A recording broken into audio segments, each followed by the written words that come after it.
Réaction, j'imagine, comme celle de beaucoup de catholiques dans le monde, c'est celle d'une grande joie, hein. Nous sommes heureux, joyeux, d'accueillir, un nouveau pape en la personne de Léon XIV, donc comme successeur de François, comme successeur de Pierre.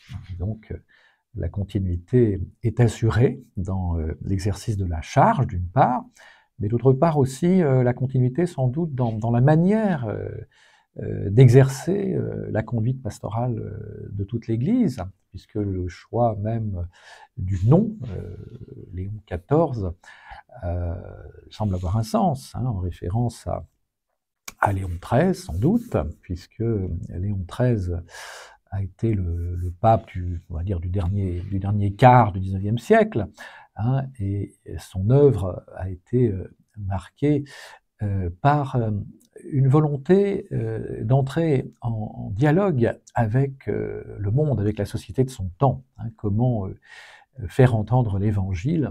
Le message à l'époque de Léon XIII était d'une grande pertinence et il semble encore aujourd'hui d'une grande actualité. C'est sans doute au pontificat de Léon XIII que se réfère d'abord Léon XIV dans le choix même de son nom de pape. Alors, ce qui me semble être prometteur, hein, c'est l'origine complexe et l'expérience diverse, hein, de notre nouveau pape, puisque il est américain, bon, américain du Nord d'une certaine façon, mais aussi américain du Sud, et puis aussi européen dans ses origines profondes. Son expérience est non seulement celle d'un religieux, mais aussi d'un évêque. Il était évêque en Amérique du Sud, et puis ça était aussi un cardinal de Curie. Il a donc une connaissance de la théologie et du droit, mais il a une connaissance aussi du terrain, il a une connaissance de l'humanité. Il sait ce que c'est que d'être pasteur dans un diocèse, et sans doute pas des plus faciles en Amérique du Sud, au Pérou. Donc je trouve cette expérience riche et prometteuse personnellement. J'attends à la fois, disons, le réalisme du pasteur et puis la conduite, hein, d'un guide qui est le garant aussi de la foi de l'Église. Il est aussi le garant et le signe de l'unité de l'Église dans sa foi au Christ ressuscité. Voilà, rappeler le message, le traduire, il me semble que ce sont les tâches principales que Léon XIV va devoir assumer avec tous les atouts.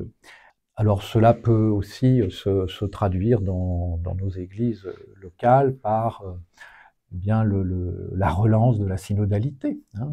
François a accompli une grande œuvre en invitant l'Église à avancer sur ce thème à travers le synode sur la synodalité. Bon, il l'a achevé un peu en extrême fin de course, et il ne faudrait pas que cette œuvre soit perdue de vue, hein. Donc je crois que le nouveau pape aura à relancer cette synodalité à tous les niveaux de la vie de l'Église, y compris en proposant une nouvelle impulsion pour nos églises locales.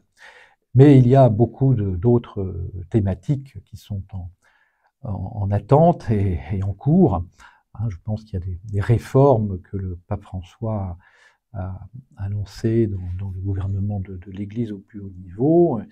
Il y a la question toujours présente des abus et de la prévention des abus. Il faudra aussi continuer ce travail entrepris dans toute l'Église. Et puis, la question de la paix me semble être une question capitale, alors que des conflits se rallument ici et là sur notre planète, et qu'on a grand besoin, me semble-t-il, dans circonstances actuelles, d'entendre un message de paix, d'entendre cette salutation du Christ ressuscité, la paix soit avec vous, c'est-à-dire l'un des tout premiers mots qu'a prononcé le pape Léon XIV lors de sa première allocution. Alors, il y aurait sans doute beaucoup d'autres dossiers à évoquer et sans doute même à ouvrir, mais nous faisons confiance à notre nouveau pasteur de l'Église universelle pour nous indiquer la bonne direction et pour accompagner notre marche. Alors voilà, j'exprime pour finir, eh bien, non seulement toute ma joie, mais toute ma confiance à la suite de notre nouveau pasteur, le pape Léon XIV.